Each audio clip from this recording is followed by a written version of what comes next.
Vou ainda explorar um pouco a relação entre transformações lineares e matrizes, porque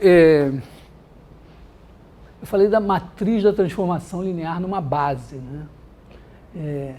Então, a gente talvez tenha que ter claro isso, né? Que quando a gente fixa uma base, a gente está criando uma chave para converter vetores do espaço em N-uplas, em elementos de Rn. Vetores do nosso espaço tridimensional em R3. Né? Da mesma forma, apareceu aqui o seguinte, que a transformação linear, embora quando você vem dos sistemas lineares, a transformação linear vem por uma matriz. Mas, por exemplo, quando eu falei de rotação, de cisalhamento, elas vêm geometricamente, não tem matriz, mas aí a gente achou a matriz. Só que a matriz que a gente achou tinha uma base específica. Então, acho que é hora de pensar isso, que também a fixação de uma base transforma, vamos dizer, converte uma transformação linear numa matriz. Ou, na verdade, vou pensar da maneira mais abstrata. Pensa assim, ó, pensa o espaço vetorial V, o espaço vetorial W, a transformação T linear.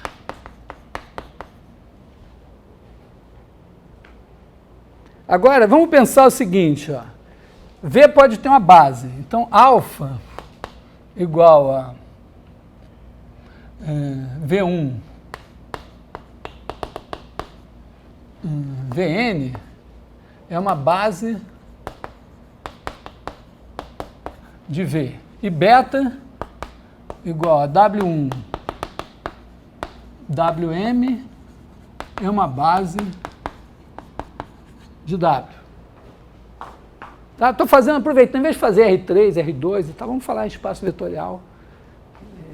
Assim, né? Então, significa o quê? Se eu pegar um V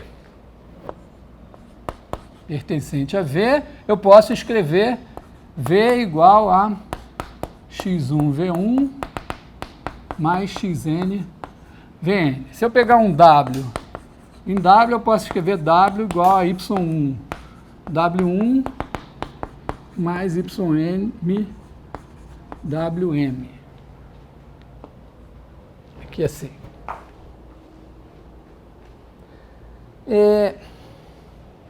Olha só, se eu escrever T de V é igual a T de x1 V1 mais xn Vn. Como isso é linear, eu posso pegar e escrever isso aqui como x1 T de V1 mais xn T de Vn. Agora, o T de V1 está em W. Então, cada um desses caras aqui pode ser escrito como combinação linear dos vetores de W. Quer dizer, eu posso escrever assim, ó, T de V1 é igual a A11 W1 mais A21 W2 mais A M1 Wm. E T de Vn igual a A1n W1 mais A2n W2 mais A Mn Wm.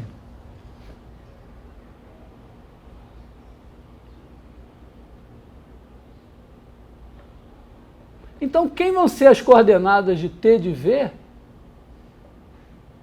na base beta? Olha só, se eu somar, né, se eu fizer x1 T de V1, eu boto x1 aqui, xn aqui, abro um espacinho, xn, e agora eu somo. Bom, as coordenadas que tem W1 é o quê? É x1 a 1, mais etc, mais xn a 1n. Então, se eu fizer essa matriz assim, ó, A11,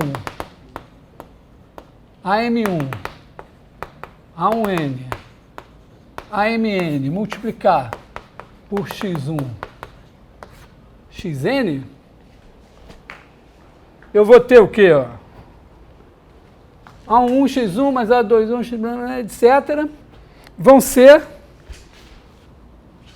tudo que tem W1 vai dar essa linha vezes essa coluna. Tudo que tem W2 é essa linha vezes essa coluna. Então, o produto dessa matriz por esse vetor aqui vai dar um certo Y1, YM.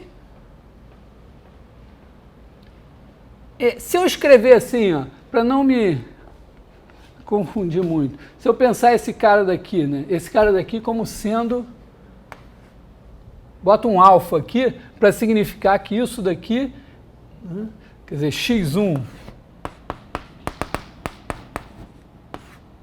XM alfa é igual a X1V1 mais XN VN.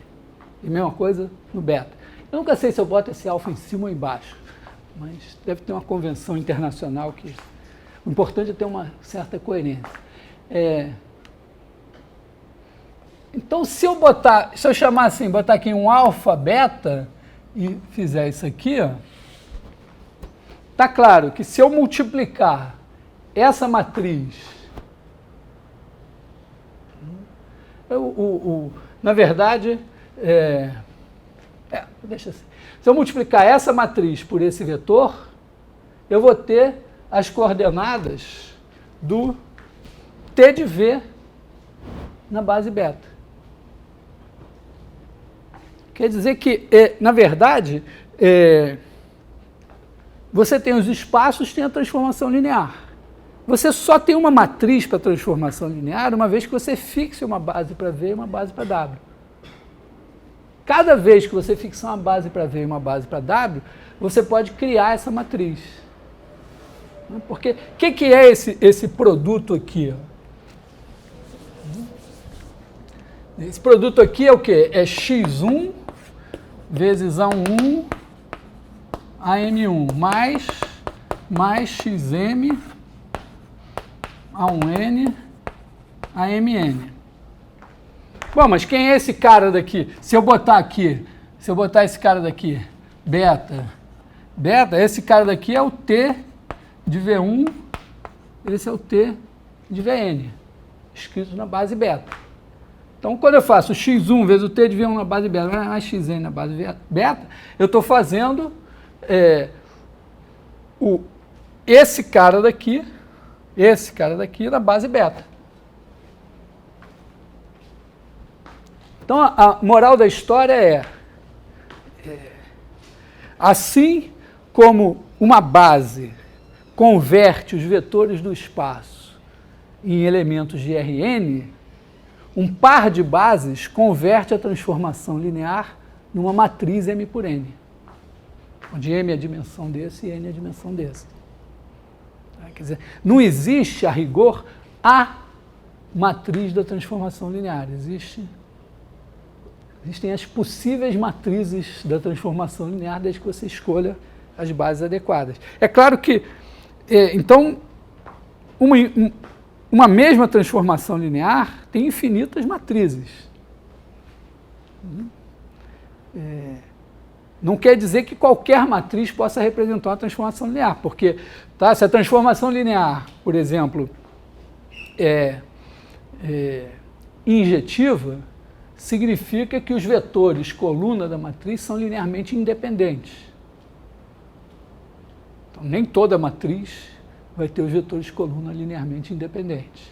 Se a matriz é sobrejetiva, significa que os vetores coluna da matriz, se a transformação é sobrejetiva, os vetores coluna da matriz vão ter que gerar o espaço lá do outro lado. Nem toda matriz vai ser assim. Então, essa é a coisa importante de entender. E entender também o seguinte, que se você tiver, a rigor, você pode ter o seguinte, né? Você pode ter agora aqui, ter isso daqui.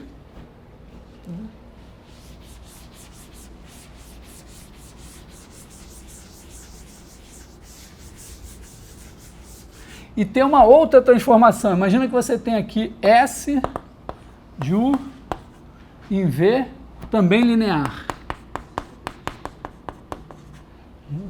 E você tem uma terceira base, bom, como eu já usei alfa e beta, eu vou chamar de gama igual a U1, UP,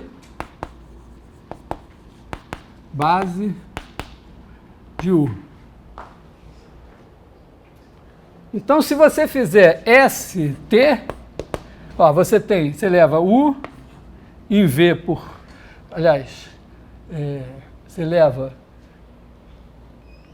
faz T vezes S, TS, leva U em V linearmente, V em W linearmente. Então, T vezes S é uma transformação linear de U em W. Então, imagina, vamos nomear assim, né? Vou escrever assim, matriz de T. Pega um cara da base alfa de V na base beta. Então, isso aqui representa a matriz de T com as bases alfa e beta. Aí você pega S, aí você tem S levando U e V. Então, de gama na base alfa.